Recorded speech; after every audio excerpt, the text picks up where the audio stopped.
Hoa vẫn rụng trước sân nhà tôi, chim vẫn hót sau vườn nhà tôi. Giọt nắng bâng khuâng, giọt nắng rơi rơi bên thềm. Bài hát bâng khuâng, bài hát mang bao kỷ niệm những ngày đã.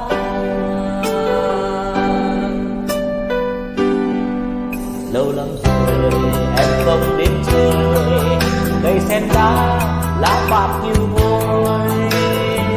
Sỏi đá rêu phong, sỏi đá chưa quen chân người. Bài hát rêu phong, bài hát biết không niệm người đã vội lắm người. Bài hát chỉ trong nỗi nhớ từ ngày mình yêu. Bài hát chỉ trong ký ức cuộc tình đầu tiên. Trả lại cho em, trả lại cho tôi, trả về hư không giọt nắng bên thềm.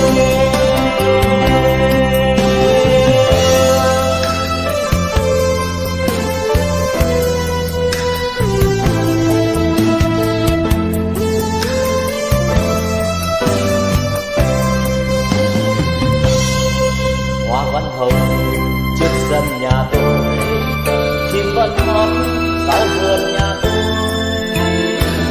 Một sớm mai kia chợt thấy hư vô trong người. Người vẫn đâu đây, người vẫn ngỡ như xa rồi, chỉ là thế thôi. Khi thấy buồn em cứ đến chơi, chim vẫn hót sau vườn đây thôi. Chỉ có trong tôi ngày đã sáng đêm lâu rồi. Bài hát cho em giờ đã hát cho mọi người đi rồi lắm người. Bài hát chìm trong nỗi nhớ từ ngày mình yêu. Bài hát chìm trong ký ức cuộc tình đầu tiên.